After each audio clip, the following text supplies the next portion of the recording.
Good morning সবাইকে। আর একটা নতুন ব্লগ নিয়ে চলে এসেছি। আজকে সকালবেলায় ঘুম থেকে উঠে সবাই স্নান টান করে নিয়েছি, আর ঠাকুরমশাই এসে গেছে, ঠাকুরকে মালা পরিয়ে দিয়েছে। এখানে একটু আয়োজন করে নিয়েছি, কেন আজকে বিশেষ দিন আছে, আজকে মাঘী পূর্ণিমা। আমার পুরনো বাড়িতে আমি এই দিনেই ঢুকেছিলাম যখন নতুন গৃহপ্রবেশ করেছিলাম, তাই আজকে একটু ছোট করেই মাঘী পূর্ণিমাটা এই নতুন বাড়িতে করে নিলাম। যেহেতু আমি করি মাঘী পূর্ণিমার পুজোটা, আজকে ছেলেমেয়ের পরীক্ষাও চলছে, তার সঙ্গে ভাবলাম পূর্ণিমার পুজোটা করেই নিই। তাই আজকে পূর্ণিমাটা পুজো ঠাকুরমশাই আছে, ঠাকুরমশাইকে বলে ঠাকুরমশাই বললো জোগাড় করে দিতে, আমরা জোগাড় করে দিলাম হাতে হাতে। আমি, টিনা, আমার মেজমাসি, মা মিলে পুজোটা ছোট করে একটু সেরে নিলাম। ছেলে মেয়ে পরীক্ষা দিতে গেছে, আমি এদিকে অঞ্জলি দিয়ে বেরিয়ে যাব ছেলে মেয়ে দুজনকেই আনতে। ঠাকুরমশাই পুজো শুরু করে দিয়েছে, তো আমরা এখানে সবাই মিলে পুজোটাকে দেখছি আর পুজোয় অঞ্জলিও দিয়ে নেবো।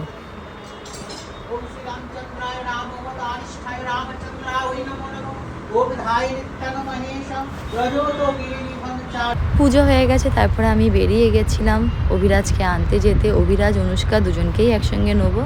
অভিরাজের এখনও এক্সাম স্টার্ট হয়নি, অভিরাজের ছুটি হচ্ছে 1:30টায় আর অনুষ্কার 1টায় ছুটি, তাই আমি বেরিয়ে গেছি তাড়াতাড়ি করে 12:30টায় বেরিয়ে গেছি। অনুষ্কাকে আগে অনুষ্কাকে নিয়ে নেবো, তারপরে আমি অভিরাজকে নেবো। এদিকে অনুষ্কা অভিরাজ দুজনকেই আমি নিয়ে নিয়েছি। এই যে স্কুল ছুটি হয়ে গেছে আর অভিরাজ দেখছে, দেখো প্রত্যেক সময় দুষ্টুমি। আজকে একটু রান্নাবান্না করেছিলাম, হচ্ছে পোলাও আর হচ্ছে ওদের জন্য পনির। তো পোলাও অভিরাজ খেতে ভালোবাসে বলে এসে পোলাওটা আমি করলাম, পোলাওটা মেখে রেখে গেছিলাম সব কিছু, পনিরটা আমি করে দিয়ে গেছিলাম। আর এখানে সন্ধেবেলায় ঠাকুরমশাই আবার চলে এসছে পুজো দিতে, তো এখানে পুজো হচ্ছে, আমরা দাঁড়িয়ে দাঁড়িয়ে সবাই পুজো দিচ্ছি। ঠাকুরমশাই পুজো আরতি করছে আর এখানে সবাই দাঁড়িয়ে আছে পেছনে।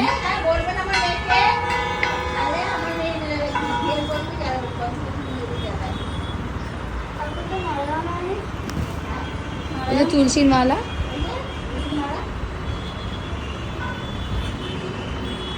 ঠাকুরমশাই ওই ঘরটা একটু নাড়িয়ে দেবেন না। পুজো চলছিল আর অনুষ্কার খিদে পেয়ে গেছিল বলে অনুষ্কার জন্য একটু ধোসা অর্ডার দিয়েছিলাম।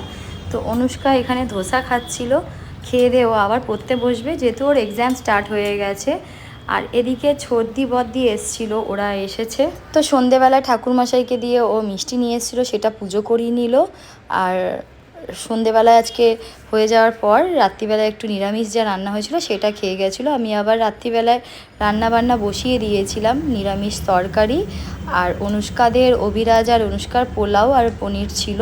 তো এই হচ্ছে তরকারি করব, সাদা আলুর চচ্চড়ি করব, যেহেতু আজকে মাঘী পূর্ণিমা তো নিরামিষ খাবো। আর ভাত বসিয়ে দিয়েছি, একটুখানি মা খাবে। এখানে পরোটার আটা মেখে রেখে দিয়েছি, পরোটা করব গরম গরম, অভিজিৎকে দেবো। এখানে অনুষ্কা অভিরাজের জন্য পনির রয়েছে আর পোলাও রয়েছে, এটা মাইক্রোওয়েভে গরম করে দেবো। আমি তরকারিটাও বসিয়ে দিয়েছি। মামুন সব কেটে গুছিয়ে রেখেই গেছিলো যাতে আমার সুবিধা হয়। আমারও শরীরটা আজকে দিচ্ছিল না, সকালবেলা ওঠার পর থেকেই আজকে কাজের অনেক ডামাডোল গেছে, প্লাস পুজো ছিল, উপোস ছিলাম একটু। আর উপোসটা করা আমার এখন চলে না, তবুও উপোস করতে হয়, কেন যেহেতু সব পুজো তো আমি বাদ দিতে পারি না, মাঘী পূর্ণিমাটা আমি করি। তো অভিরাজ অনুষ্কাকে তাড়াতাড়ি ডিনার করিয়ে দেবো, যেহেতু পরীক্ষা আছে ওদের। অভিরাজেরও ওরাল চালু হয়ে গেছে, যার জন্য ওর একটু লেটে ছুটি হচ্ছে। যেদিন থেকে রিটেন শুরু হবে সেদিন থেকে ওরা আবার তাড়াতাড়ি ছুটি হয়ে যাবে। তো এই হচ্ছে আমার চচ্চড়ি হয়ে গেছে, সাদা আলুর চচ্চড়ি।